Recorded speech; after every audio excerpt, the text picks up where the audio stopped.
இங்க நம்ம ஹீரோயின் ஒரு கண்ணாடி கிட்ட நிக்கிறாங்க. அந்த கண்ணாடி பயங்கரமா ஷிவர் ஆகுது. தூரத்துல பார்த்தா அவங்களோட ஹஸ்பண்ட் அவங்களோட 2 குழந்தைகளை வச்சு நிக்கிறாரு. இப்ப அப்படியே மேல பாக்குறாங்க, கடலோட அலை மலை சைஸுக்கு வேகமா வந்துட்டு இருக்கு. அதை பார்த்து அவங்களோட பெரிய பையன் டக்குனு தண்ணிக்குள்ள குதிக்கிறான். இப்ப அடிச்ச போர்ஸ்ல ஹீரோயினையும் தண்ணி இழுத்துட்டு போகுது. இப்ப அவங்க ஒரு கல்ல பிடிச்சிட்டு இருக்காங்க. அப்ப தூரத்துல யாரோ கத்துற சத்தம் கேக்குது. பார்த்தா அவங்களோட மூத்த பையன் தான். இப்ப அவனை காப்பாத்துறதுக்காக அவங்க அந்த கல்லை விட்டுட்டு அந்த பையன் கிட்ட போறாங்க. போற வழியெல்லாம் அவங்களுக்கு பயங்கரமா அடிபடுது. ஆனா அந்த பையன் ஒரு கம்பியை பிடிச்சிடறான். நம்ம ஹீரோயின் மட்டும் அப்படியே தண்ணியில மிதந்துட்டே போறாங்க. அவங்க இறந்துட்டாங்கன்னு சொல்லி இந்த பையன் பயங்கரமா கத்துறான். ஆனா அவங்க கடைசியா முழிச்சிடுறாங்க. இப்ப அடுத்து ஒரு பெரிய அலை வருது. அவங்க 2 பேரையும் கடைசியா ஒண்ணு சேர்த்துடுது. இவங்க 2 பேரும் ஒரு வழியா நடந்து ஒரு தண்ணி இல்லாத இடத்துக்கு போறாங்க. பார்த்தா ஹீரோயினுக்கு பயங்கரமா அடிபட்டு இருக்கு. அதை பாக்குற அவங்க பையன் பயங்கரமா கஷ்டப்படுறான். இப்ப ஹீரோயினை கஷ்டப்பட்டு மரத்து மேலே ஏத்தி விடுறான். இப்ப அந்த சின்ன பையனும் மரத்து மேல ஏறிக்கிறான். இப்ப அந்த ஊர் லோக்கல் ஆளுங்க அந்த இடத்துக்கு வராங்க. இப்ப ஹீரோயின் அவங்களோட பையனையும் பாத்துறாங்க.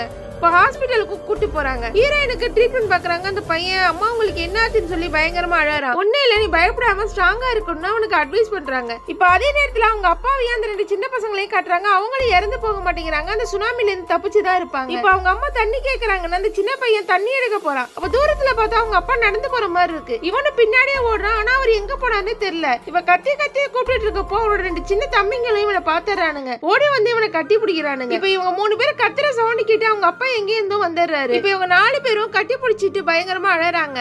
ஒரு வழியா அவங்க அம்மாவையும் போய் பாத்துறாங்க. அவங்க அம்மாவுக்கு இவங்க 4 பேரையும் பார்த்த சந்தோஷத்திலேயே உடம்பு ஓரளவுக்கு தேறிடுது. அதுக்கப்புறம் அவங்களுக்கு ஆபரேஷனும் நடக்குது. அவங்களுக்கு கொஞ்சம் உடம்பு சரியாகுது. அதுக்கப்புறம் அவங்க சொந்த ஊருக்கே அவங்க எல்லாரையும் அனுப்பி வச்சிடுறாங்க. இவ்வளவு நேரம் நீங்க பாத்தீங்க எல்லாமே உண்மையான கதை. 2004 தாய்லாந்துல அந்த சுனாமில ஜப்பானை சேர்ந்த இந்த குடும்பம் தப்பிச்ச கதையை தான் படமா எடுத்திருக்காங்க. உங்களுக்கு இந்த வீடியோ பிடிச்சிருந்தா லைக் பண்ணுங்க. மறக்காம நம்ம சேனலை சப்ஸ்கிரைப் பண்ணுங்க.